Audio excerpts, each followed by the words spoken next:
sa pumapagpalang umaga sa bawat isa, lalong-lalo na sa ating Panginoong Jesus na ating tagapagligtas. Hallelujah! Salamat ulit sa ating Panginoon sa panibagong pagkakataon na tayo mag-aaral ng kanyang salita. Hallelujah! Type amen na lang po kung sakaling ako po ay narinig ng malinaw.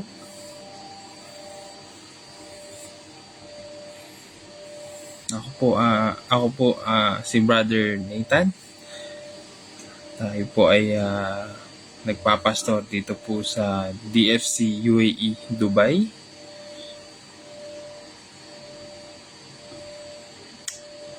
Salamat sa Panginoon. Hallelujah. Sige po, sisimula tayo kapag may salamat po sa Panginoon.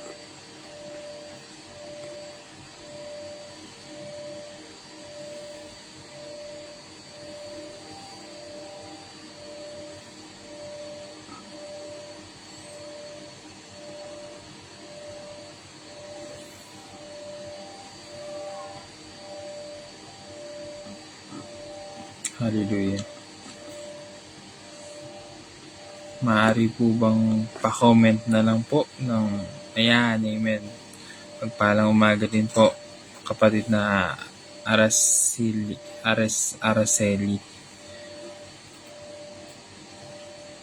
Po, kung okay na po, tayo po magsimula. Tayo po ay nalangin.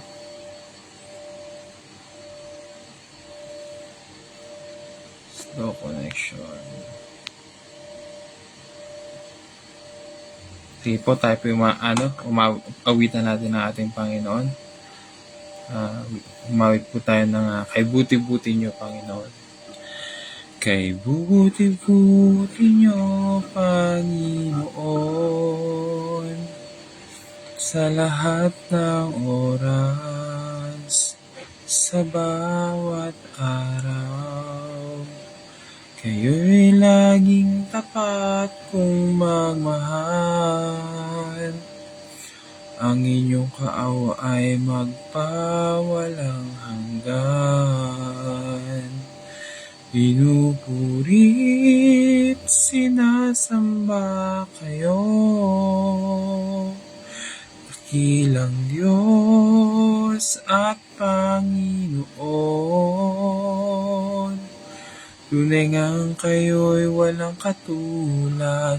Tunay ngang kayo'y di nagpabago. Mabuti ang Diyos na sa atin ay nagmamahal. Ulitin po natin. Kay buti-buti niyo, Panginoon. Sige po, i-declare niyo po sa inyong buhay sa lahat ng oras, sa bawat araw. Kayo'y laging tapat kung magmahal. Ang inyong kaawa ay magpawalang hanggan. Pinupurit, sinasamba kayo. Dakilang Diyos at Panginoon. Tunay ngang kayo'y walang katulad. Tunay ngang kayo'y di nagpabago. Mabuti ang Diyos na sa akin ay nagmamahal. Pinupurit, sinasamba kayo. Dakilang Diyos at Panginoon. Tunay ngang kayo'y walang katulad. Tunay ngang kayo'y di nagpabago. Mabuti ang Diyos na sa akin ay nagmamahal. Kay buti ng Diyos.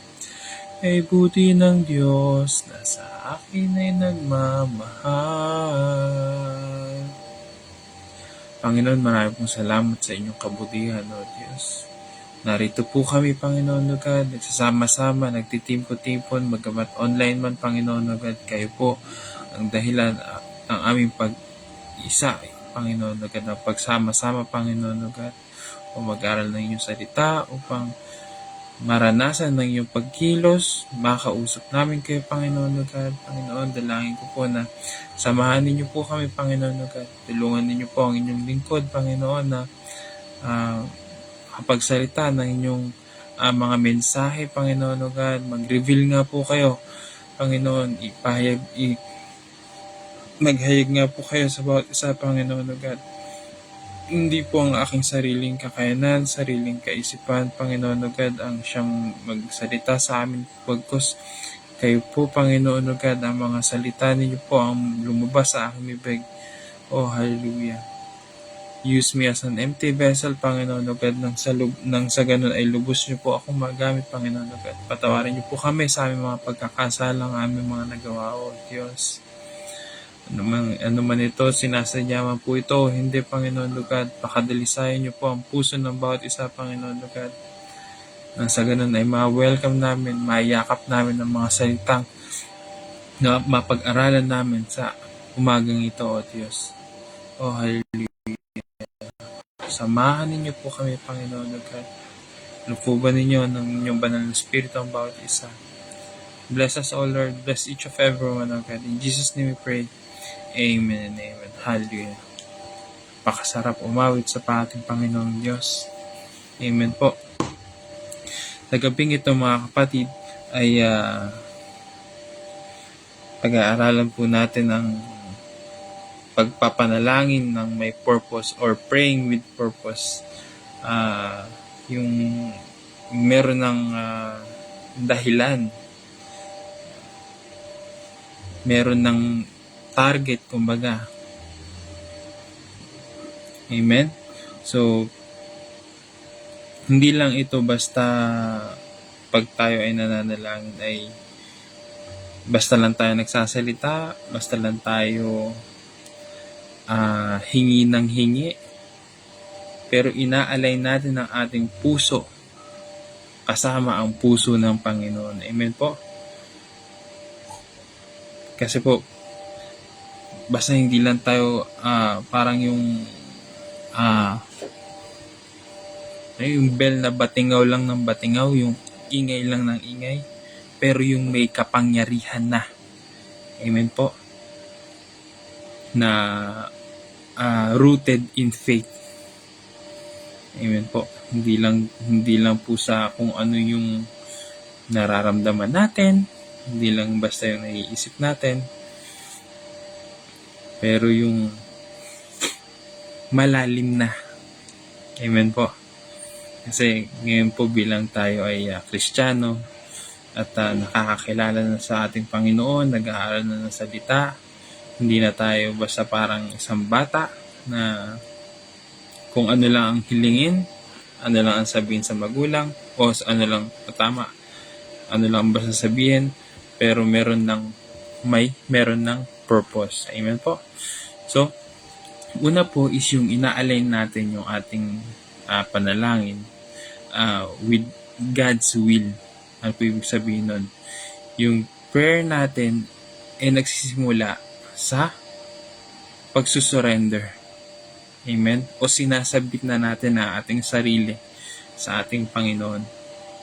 So, wala na yung mga dati nating kaisipan.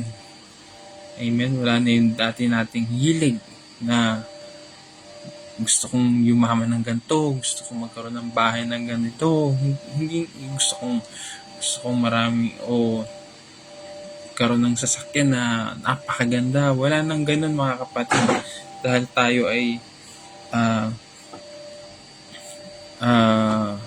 dahil ang puso na natin is yung sinasabit na natin sa kung ano yung gusto ng ating Panginoong Diyos, kung ano yung kalooban ng Diyos para sa atin. Amen po. Dahil alam naman po natin bilang mananampalataya na ang puso ng tao ay mandaraya. Amen? O nadadaya. Pero kapag niroot natin ito sa kalooban ng Panginoon, Alam niyo po yung mga kapatid, magbe-benefit po talaga tayo. Amen? Pagpapalain tayo ng ating Panginoong Diyos. Bakit po? Dahil ang gusto ng ating Panginoon, yung ikabubuti po talaga natin. Tayo, yung gusto natin, temporal lang kasi yung nakikita natin mga kapatid. Sa 1 John 5:14, mga kapatid. Pa.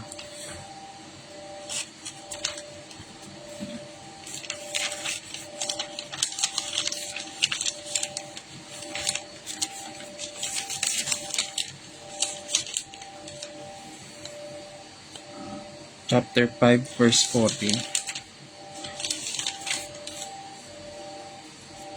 Amen.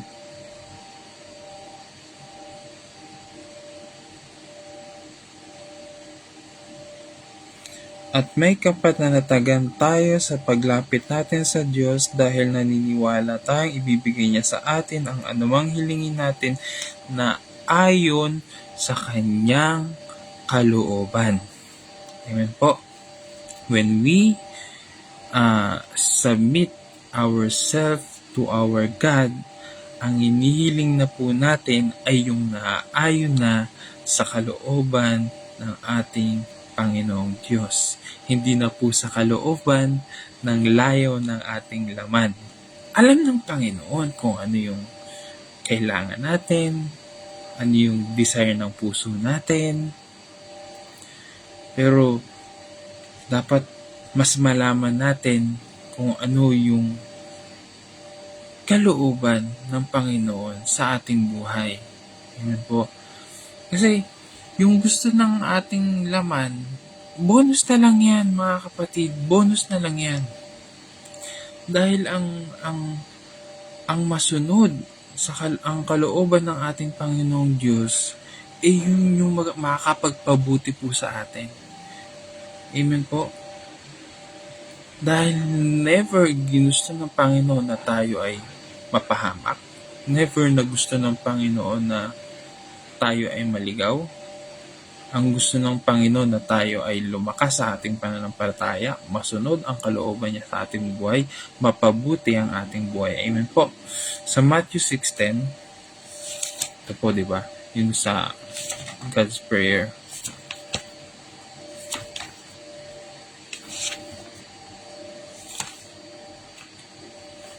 Mateo chapter 6 verse 10. Dati lagi itong pinapanalangin na paulit-ulit. Pero sabi dito, your will be done on earth as it is in heaven. Sa Tagalog 6:10.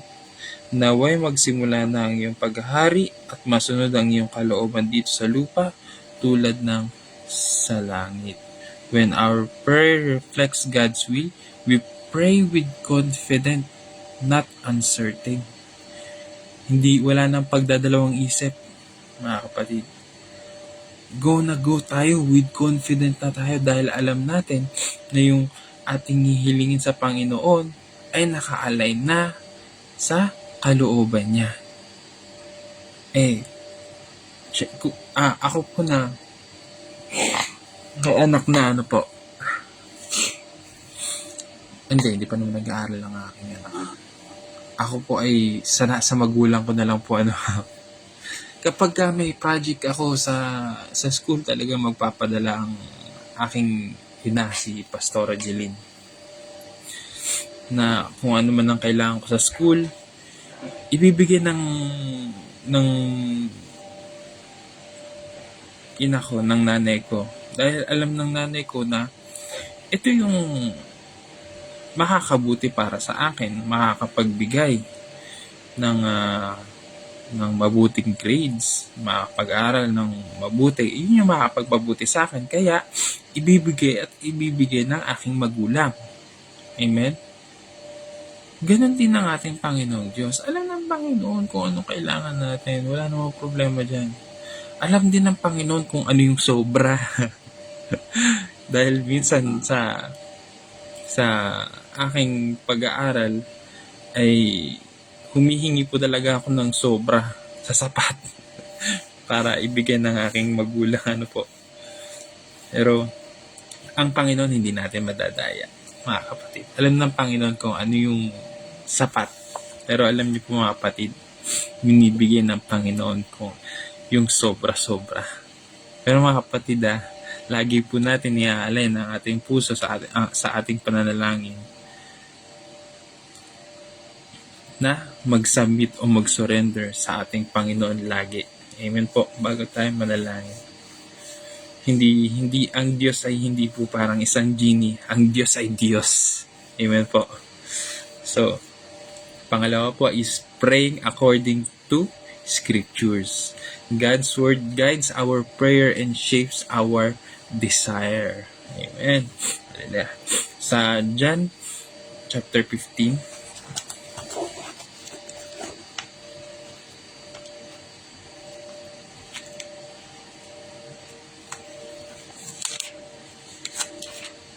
bibilisan na po natin, ano po. Medyo mahaba pa ang ating pag-uusapan. Chapter 15, verse 7.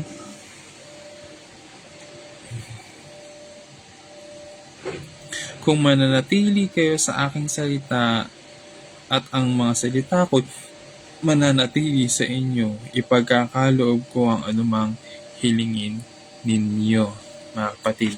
Pag tayo ay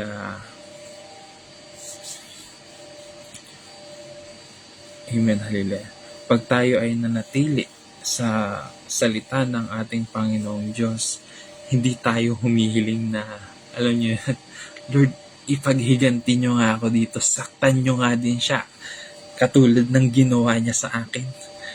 Panginoon, parusahan niyo nga po siya. Hindi na tayo ganun, mga kapatid. Hindi na tayo sa laman. Panginoon, meron siyang ganito, gusto ko rin ng ganyan, katulad ng pagkakaroon niya. Hindi na tayo ganun, mga kapatid, ano. Sabi, kung ang salita niya ay sumasa atin, mga kapatid, 16, kung sinusunod ninyo ang utos ko, kung sinusunod ninyo ang mga utos ko, mananatili ang pag-ibig ko sa inyo, katulad ko, sinusunod ko ang utos ng aking Ama, kaya nananatili ang kanyang pag-ibig sa akin. Pagdating naman dun sa 10, sa binasa po natin kanina. So, ano daw po?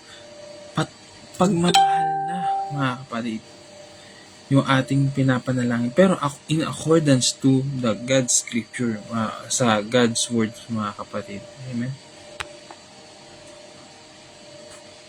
Common ko. So, hindi na tayo basta hiling lang ng hiling. Pero ginaguide na tayo ng salita ng Diyos, mga kapatid. So,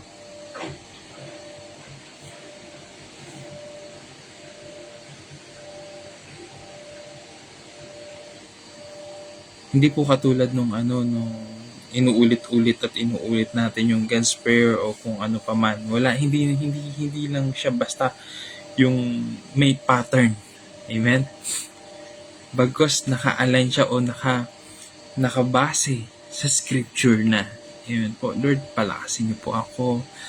Bigyan niyo po ako ng lakas ng loob. Ma-share ang iyong salita, Panginoon. Lord, bigyan niyo po ako ng kapayapaan dahil sabi niyo po sa inyong salita. Yung mga ganun po, mga kapatid, hindi na tayo bumabase sa kung ano yung nararamdaman natin, hindi na tayo bumabase sa kung ano yung ninanais ng ating laman, bagkus kung ano yung naka-align sa salita ng ating Panginoon. Yung Scripture po kasi yung nagbibigay sa atin nung lingwahe ba? Alam niyo po yun? For prayer and keep us grounded sa katotohanan. Kumbaga, naka-ground tayo sa katotohanan pag tayo ang ating panalangin ay nakabase or naka-guide sa Scriptures, mga kapatid. Amen po. Pero mga kapatid, hindi po katulad ng Lord, sabi po sa sa Biblia. Lahat na aking nakikita ay ibibigay niyo sa akin. Mga kapatid, alam naman po natin si Satanas po ang nagsalita. So, basta pag tayo po ay malalim, alam po natin kung ano po talaga ang nasa saad sa Biblia. So, yun po yung mag-shape o yung magiging ligwahe natin sa ating pananalangin ng may katotohanan na yun po. So,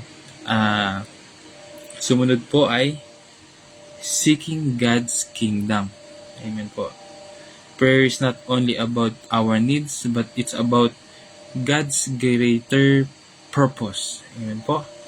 Sabi nga po sa Matthew 6:33, seek first the kingdom of God, kingdom and His righteousness, and all these things will be given unto you, mga kapatid. So, doon naman po sa sa Luke 18, basahin na lang po 1-8. Tinuturuan niya tayo na manalangin lagi at hindi mapalayo ang ating puso, mga kapatid. So, it's kind of ministry, mga kapatid, na sa ating pananalangin may kasamang pagpupuri, pagsasamba, mga kapatid. Hindi po natin dapat yan inaalis. Itinataas natin ang ating Panginoong Diyos sa ating pananalangin. Amen po. Huwag po natin tatanggalin yan. Again, it's not about ginagawa natin like a ritual or like a requirement. Pero dahil mahal natin ang Diyos, sinasama natin sa panalangin ang talaga naman ang ating Diyos ay kapuri-puri sa ating buhay. Amen po. So, sabi dun, again, sa Matthew 6:33, seek ye first His kingdom and His righteousness, and all these things will be given to you. Sige po sa Tagalog po.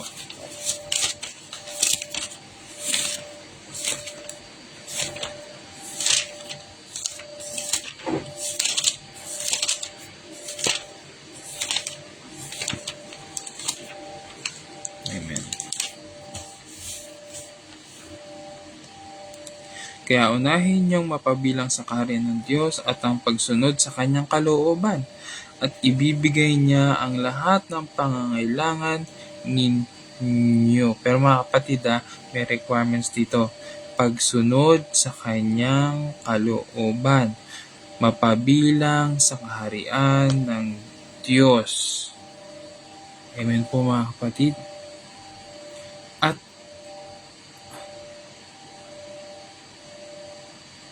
32, ang mga bagay na ito ang pinapahalagahan ng mga taong hindi ang mga 31, kaya huwag kayong mag-alala kung ano ang inyong kakainin o inumin o susuotin. Ang mga bagay na ito ay pinapahalagahan ng mga taong hindi kumikilala sa Diyos, ngunit alam ng inyong Ama na nasa langit na kailangan ninyo ang mga bagay na ito. 33, kaya unahin nyo ang mapabilang sa kaharian ng Diyos at ang pagsunod sa kanyang kalooban, at ibibigay niya ang lahat ng pangangailangan ninyo.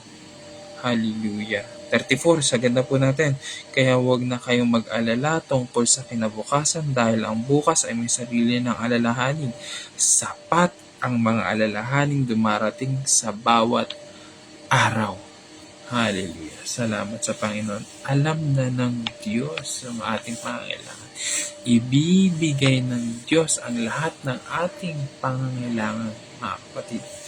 Pero wag po natin iaalis yung sinabi dito. Kaya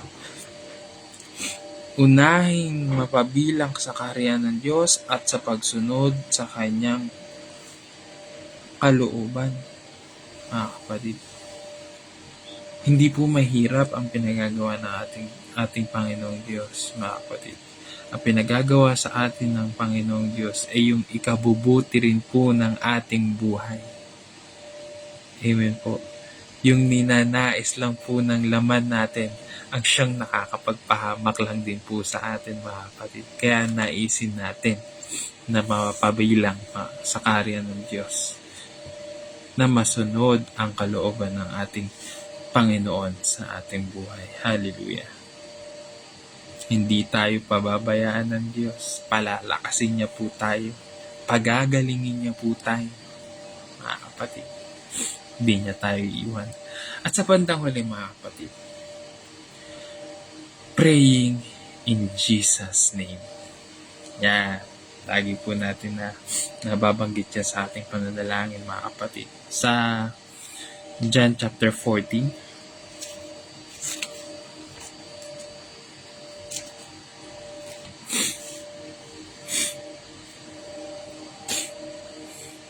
verse 13. Isama na rin po natin yung 14. At anuman ang hilingin nyo sa aking pangalan ay gagawin ko upang maparangalan ng Ama sa pamamagitan ko na kanyang anak. Oo, gagawin ko ang anumang hilingin ninyo sa aking pangalan. Salamat. Salamat sa ating Panginoong Jesucristo. Ito mga kapatid, ito, may requirement din po ito. Yung ano man ang ating hiniling. Yung magpaparangal sa ating Diyos. Amen po. Hindi lang po yung magpaparangal sa ating buhay, pero magpaparangal sa ating Diyos, mga kapatid. Nothing is impossible sa ngalan ng ating Panginoong Diyos. But then of course, we have to align ourselves. We have to submit ourselves to our God. We have to align our prayer sa salita ng Diyos, sa pagbibigay purit, pagsamba sa ating pananalangin, at sa paggamit sa pangalan ng ating Panginoon Diyos. Last na po mga kapatid, sa Philippians chapter 4 verse 6.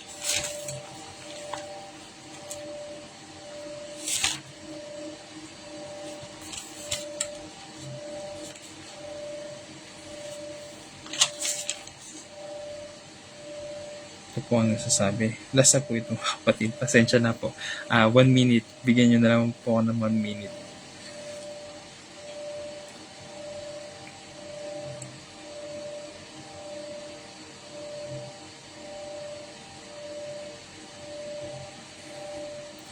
Huwag kayong mag-alala sa anumang bagay, sa halip, ilapit sa Diyos ang lahat ng pangangailangan nyo sa pamamagitan ng panalangin may pasasalamat. In everything, by prayer and petition with thanksgiving, present your request to God. Hallelujah. Praying in Jesus' name means praying in alignment in His character and purpose, mga kapatid. Alam nyo po, pagka tayo ay nagsasambit ng in Jesus name, hindi natatakot tayong yung basta magbanggit lang o yung tinatawag nga nila mema o mema sabi lang, mga kapatid. Kaya mga kapatid, sa paggamit ng ating Panginoong Diyos, tayo rin po, pangalan ng ating Panginoong Diyos, tayo rin po ay nag-iingat. It reminds us for na mag-ingat sa ating mga sinasabi, at of course nagkakaroon tayo ng confident dahil alam natin na walang imposible sa pangalan ng ating Diyos. Napakapangyarihan po ng ating pangalan ng ating Panginoong Diyos, mga kapatid. Salamat sa Panginoon. So again mga kapatid, praying with purpose means aligning our heart with God's will. Yun yung nagsasabit po tayo, isinasabit po natin ang ating buhay sa bago tayo manalangin. Grounding our prayers in Scripture. So naka-align po ito sa salita na nanggagaling sa Biblia. And seeking God's kingdom above all, tayo ay nagpupuri, nagsasamba sa ating Panginoon. Na-align natin yung ating panalangin upang maitaas natin ang ating panalangin, ating Panginoon, and of course, approaching God confidently in Jesus' name. Alam natin na mangyayari ang mga bagay o ang ating mga hinihiling ay masasagot dahil sa pangalan ng ating Panginoong Diyos, mga kapatid. So, when we pray, mga kapatid, sabi nga po natin kanina, prayer become not just a habit. Hindi lang siya parang isang ritual o dahil sabi ng pastor ko, dapat 5 times a day. Hindi po, mga kapatid. But a powerful relationship with God. Hallelujah. Alam niyo po, mga kapatid, tayo bilang tao pa lang po, mga kapatid. Alam niyo po yan, the more that we speak to somebody, lalong lumalapit ang loob natin sa Kanya o kung kanino pa man. Ganun din sa ating Panginoong Diyos. Gusto ng ating Panginoon na mapalapit ang ating puso sa Kanya. Through prayers, pag-uusap, pakikipagniig, mga kapatid, having one-on-one with our God, yun ang ninanais ng Panginoon sa atin. Ibalik natin yung dating pag-ibig natin sa ating Panginoon, yung excited tayo laging makausap ang sa ating Panginoon Diyos, excited tayo na makapagbasa, makapag-aral ng salita ng Diyos. Hindi lang tayo basta nananalangin, hindi lang tayo basta kumikilos. Kumikilos tayo dahil mahal natin ang Diyos. Amen po. Sige po, tayo po manalangin. Panginoon, maraming pong salamat sa umagang ito sa aming mga napag-aralan, Panginoon. Siya nga po, Panginoon, hindi lang ang aming pananalangin ay hindi lang basta kami ay humihingi. Ang aming panalangin ay hindi dahil require o isang habit lamang, Panginoon, o God. Dahil ito ay may kapangyarihan talaga, Panginoon, na sa bawat aming hinihiling ay may kasagutan. Sa aming pananalangin ay may kalakasan, may comfort, may kapayapaan. Salamat, Panginoon. Hindi lang basta kami nakapikit, nagsasalita, magkasama ang kamay, hindi po, Panginoon, dahil kayo po ang aming kausap. Hallelujah. Ang Diyos na buhay, makapangyarihan, at totoo. Hallelujah. Kaya naman, Panginoon, sa magang ito, Panginoon, hinihiling ko nga po sa aking mga kapatid na papasok pa lang sa kanilang mga trabaho, ay palakasin niyo po sila, bigyan niyo po sila ng wisdom and knowledge to face their work, Panginoon, o sa mga harapin nila sa araw na ito. At Panginoon, sa amin naman po na nandito sa GCC o sa mga matutulog pa lang, bigyan niyo po kami ng makalangit na panaginip at sa pagising namin, we have a fresh mind, fresh strength na nanggagaling sa inyo, O God. Salamat, Panginoon, O God. Patabayan niyo po ang bawat isa. Gabayan niyo po kami, Panginoon, O God.